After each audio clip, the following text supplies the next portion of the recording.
தெய்வத்தின் குரல் முதல் பாகம். சமூக விஷயங்கள். வையகம் துயர் தீர வழி. சென்ற 50 வருஷங்களுக்குள் எவ்வளவோ மாறுதல்கள் ஏற்பட்டிருக்கின்றன. விஞ்ஞான, பொருளாதார, அரசியல், சமூக விஷயங்கள் எல்லாவற்றிலும் பெரிய மாறுதல்கள் உண்டாகிவிட்டன. அதற்கு முன் 5000 வருஷங்களில் ஏற்பட்ட மாறுதல்களை விட இந்த 50 வருஷ மாறுதல்கள் அதிகம் என்றே சொல்லலாம். இந்த 50 வருஷ மாறுதல்களிலிருந்து நமக்கு ஏற்பட்ட அனுபவம் மிக பெரியது. இவ்வளவு அனுபவங்களினின்றும் ஒரு விஷயம் மாத்திரம் தீர்மானமாக தெரிகிறது.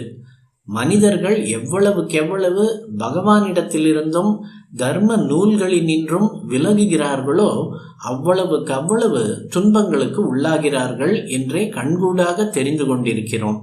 சயின்ஸின் அபரிமித அபிவிருத்திக்கு பிற்பாடு இன்று சர்வ தேசத்திலும் ஒரு தத்தளிப்பு, நிம்மதியின்மைதானே அதிகரித்திருக்கிறது.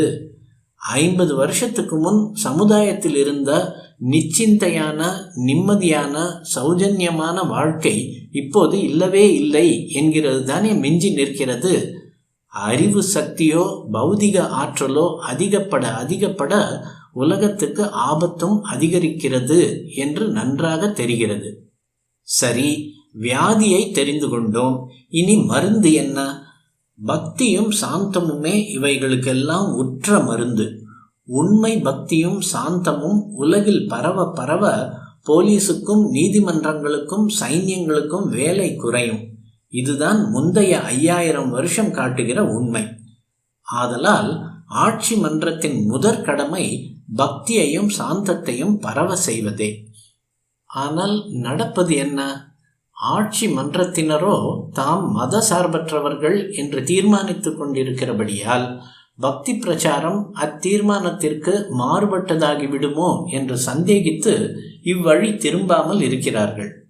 மத சார்பின்மை என்றால் ஒரு மதத்தை மட்டும் சாராமல் எல்லா மதங்களையும் வளர்ப்பது என்று வைத்துக் கொள்ளாமல் எந்த மதத்தையுமே வளர்ப்பதில்லை என்று அர்த்தம் பண்ணி கொண்டிருப்பதால் ஏற்பட்ட விளைவு இது.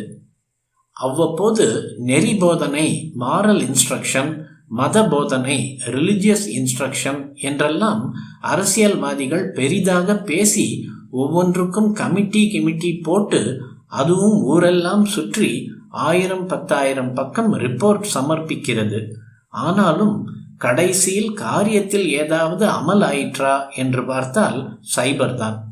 கலாச்சாரம், பண்பாட்டு வளர்ச்சி என்று செய்கிற காரியங்களும் வெறும் கூத்தும் பாட்டுமாக, வெறும் ஷோவாக முடிந்து போகின்றன.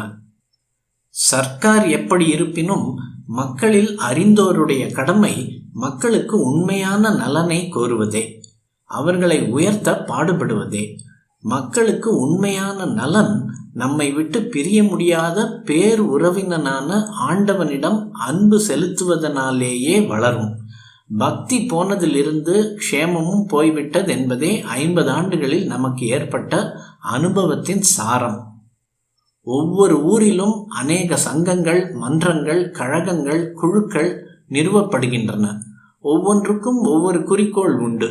இவை ஒவ்வொன்றும் பற்பல சமயங்களில் மற்றவர்களுடன் முரண்பட்டு ஊரிலும் நாட்டிலும் வெறுப்பு, கசப்பு, புரட்சி முதலியவைகளுக்கு காரணமாக முடிகிற நிலைக்கு கொண்டு விடுவதையும் நிறைய பார்க்கிறோம்.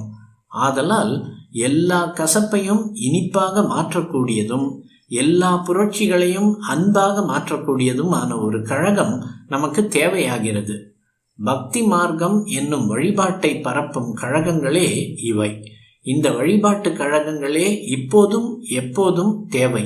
மற்ற எல்லா வாழ்க்கை அம்சங்களையும் மற்ற எல்லா கழகங்களையும் சாந்த முறையில் சீர்படுத்தும் சாதனம் வழிபாட்டு கழகங்களே.